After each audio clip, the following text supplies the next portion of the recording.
Waters above and below the heavens. Genesis 1:6, God said, "Let there be an expanse." Some translations have firmament. It's rakia in Hebrew. "In the midst of the waters. And let it separate the waters from the waters. And God made the expanse, the rakia, and separated the waters that were under the expanse from the waters that were above the expanse. And it was so." And what was that expanse called? Heaven. The heavens, the sky, Shemayim in Hebrew. So you have here the sky. Okay, you have waters above the sky, and of course you've got waters below down here, but then you have the atmospheric heavens as well. Psalm 148 mentions the waters that are above the heavens. That's after the flood. Did you catch that? Because a lot of people want to say, oh, the waters above, they went away with the flood. See, the firmament was this canopy thing, and it was there, and then the flood, it just went away. And no, it wasn't. According to the psalmist, he's still referring to it.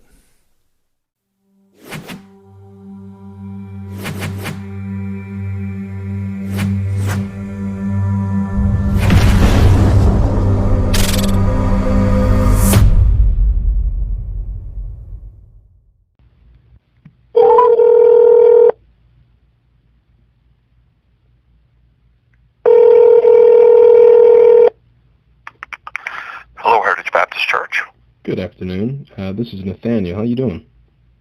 I'm doing well. That's awesome. That's awesome. I'm actually just calling out of state in hopes to speak with a pastor. Is anyone available?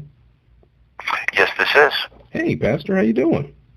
I'm doing well. That's awesome. Well, I don't want to take up too much of your time. If you've got a few moments, I am a follower of Christ myself, but I've been reading the book of Genesis lately, and there's a word that's sticking out to me. In, like I said, the first chapter of Genesis. So, I don't know which Bible you have, but I am using the King James Version. I don't know which one you use. Do you have one near you by chance?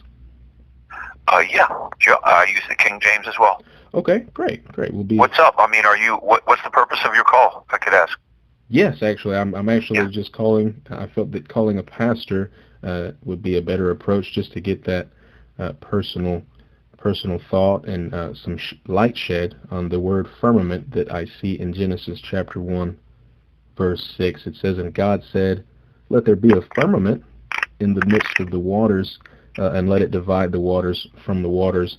And I figured I'd call and get some insight on what that term means within the context.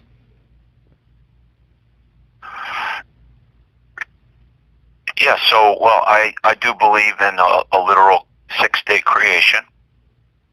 And so here in Genesis, and this is on the second day, right, of creation you're talking about? That's right. So, yeah, my understanding of this is the firmament is a similar word to the heaven, like to the heaven or to space. So when he says, "Let there be a space or a firmament in the midst of the waters, and let it divide the waters from the waters." So, I believe in this first week of creation, God had a canopy of water above the earth. So when it says He separated the waters from the waters, so obviously there's water on the earth, from day one, where it says that. Let's see here. In the beginning, He created the heaven and the earth, and darkness was upon the face of the deep. The Spirit of God moved on the face of the waters. So there was obviously water on the earth, right? Right. And so then here, what He seems to do is scoop out some of that water from the earth, and He puts it above the firmament. So that my understanding is before the flood, we didn't have the rain cycles as we have now. It was a mist on the ground, but there was like a vapor canopy of some sort surrounding the earth, giving it a almost like a greenhouse type of an effect upon the Earth, so that the Earth didn't have the North and South poles, but it was universally of a warmer climate, and it also this firmament, that the waters above the firmament also protected the Earth from, the rays of the sun. And so that's another reason why I believe that people did live so long before the flood.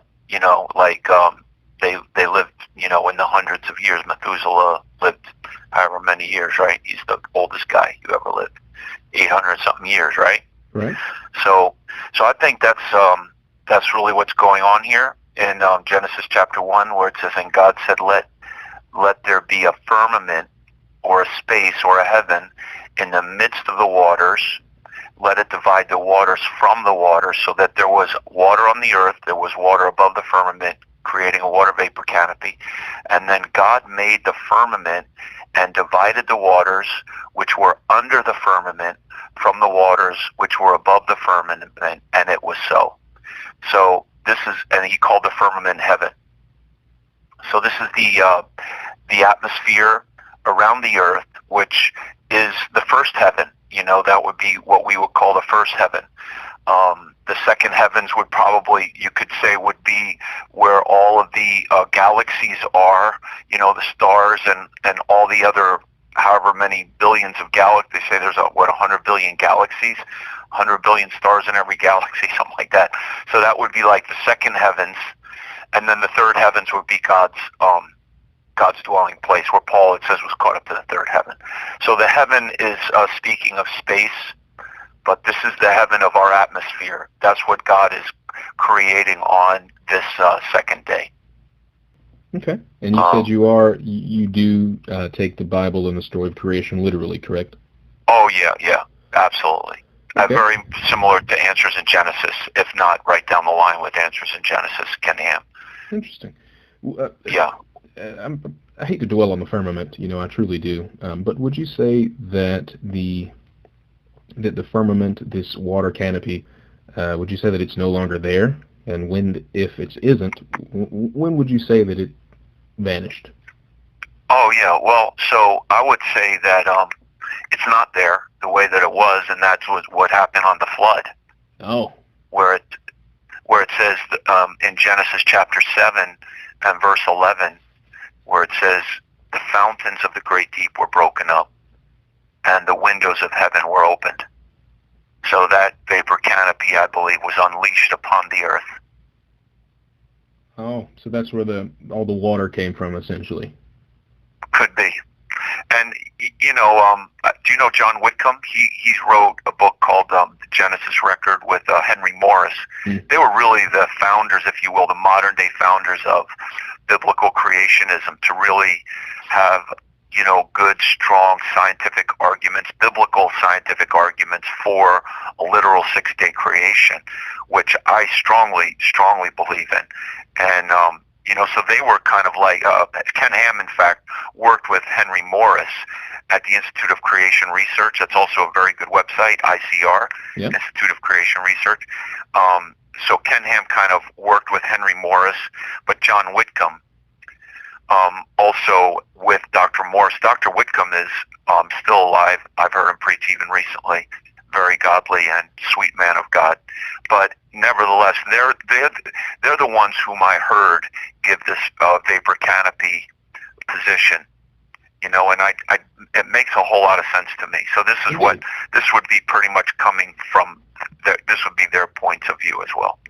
All right. Well, I'm just scrolling down here. We're both in the King James version here, and you may have answered this already, and maybe I'm just not understanding it fully. But if you scroll down, it says, "And God said, let there be lights in the firmament of heaven." And the first thing that really comes to mind, as it mentions here, for signs and seasons, is going to be the sun and the moon. So if the firmament essentially was that canopy, the barrier of water around the earth that surrounds the earth, I'm trying to imagine the sun and the moon being within that. I know you said it was there to protect from the sun's rays, but maybe could you expand upon, I guess, that translation in verse 14? Well, like I said, I think that firmament could be where it says he created the heaven and the earth in the first verse.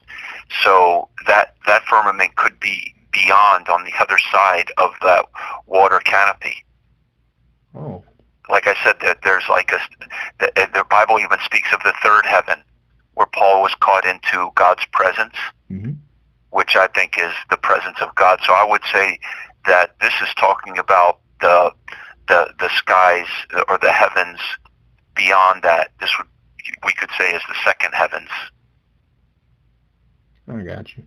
Where it says, because in verse 15, let there be for lights in the firmament of the heaven to give light upon the earth. So again, firmament means heaven or space, my understanding of it. Okay. And like I said, I didn't want to take up too much of your time, man. I appreciate your time this afternoon and your patience with me explaining that to me and sharing the information that you have and your sources. I appreciate that tremendously. Yeah, my pleasure, brother. And, well, hey, God bless you, and may God bless you as you continue to study His Word, okay? Absolutely, Pastor. Thank you so very much for your time. It means a lot. Hey, my pleasure. Have a great day. You too now. Bye-bye. Okay.